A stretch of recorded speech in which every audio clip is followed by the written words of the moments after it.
அனைவருக்கும் காலை வணக்கம். இந்த நாள் இனிய நாளாகட்டும். கடவுள் ஒரு நாள் ஒரு வாட்ஸ்அப் குரூப்பை துவங்கினார். அதற்கு உலகம் என்று தலைப்பிட்டார். அதில் முதலில் வானத்தையும் பூமியையும் முதலாவதாக சேர்த்தார். அடுத்து சூரியன், கடல், மலை, ஆறு, குளம், மரங்கள், விலங்குகள், பறவைகள், ஊரும் பிராணிகள் என வரிசையாக சேர்த்தார். மகிழ்ந்தார். இறுதியாக மனிதனை சேர்த்தார். மனிதனை சேர்த்த கடவுள் மிகவும் மனமகிழ்ந்து, இனி இந்த குழுவுக்கு நான் தேவையில்லை, மனிதனே இந்த குழுவை நல்லபடியாக நடத்தி செல்வான் என்று எண்ணி மனிதனை குரூப் அட்மின் ஆக்கிவிட்டு அவர் லெஃப்ட் ஆகி சென்று விட்டார். கொஞ்ச நாட்கள் நன்றாக செயல்பட்ட மனிதன் காலப்போக்கில் தன் சுயநலத்திற்காகவும் சுய லாபத்திற்காகவும் மரங்கள், குளம், ஆறு போன்றவற்றை ரிமூவ் பண்ணிவிட்டு அதற்கு பதிலாக ஷாப்பிங் மால், அப்பார்ட்மெண்ட், ஃபேக்டரி போன்றவற்றை ஆட் பண்ணினான். இதனால் கோபம் கொண்ட மலை, என் நண்பர்கள் இல்லாத இந்த குரூப்பில் நானும் இருக்க மாட்டேன் என்று கோபத்துடன் லெஃப்ட் ஆகி சென்றது. ஆனால் சூரியன் லெஃப்ட் ஆகாமல் குரூப்பில் இருந்தபடியே தன் கோபத்தை மனிதன் மீது காட்டிக் கொண்டிருக்கிறது. ஆம், இப்படித்தான் பரிசுத்த வேதாகமத்தில்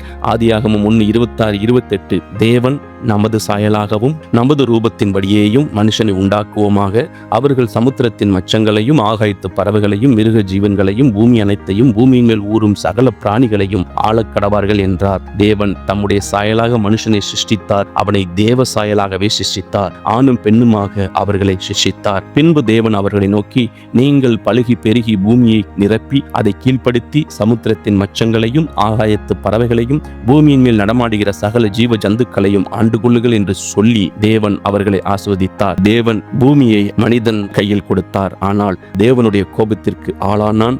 அந்த இழந்து போன உறவை புதுப்பிப்பதற்காகவே இயேசுவானவர் மனித ரூபம் எடுத்து தன் உயிரை கொடுத்து இந்த உலகத்தின் மக்களை மீட்க வந்தார். ஆம் நண்பர்களே, உலகம் அழிவை நோக்கி போய்க் கொண்டிருக்கிறது. விழித்துக் கொள்வோம். கர்த்தர் தாமே உங்களை ஆசீர்வதிப்பாராக. கர்த்தர் நாமம் மகிமைப்படுவதாக. ஆமேன்.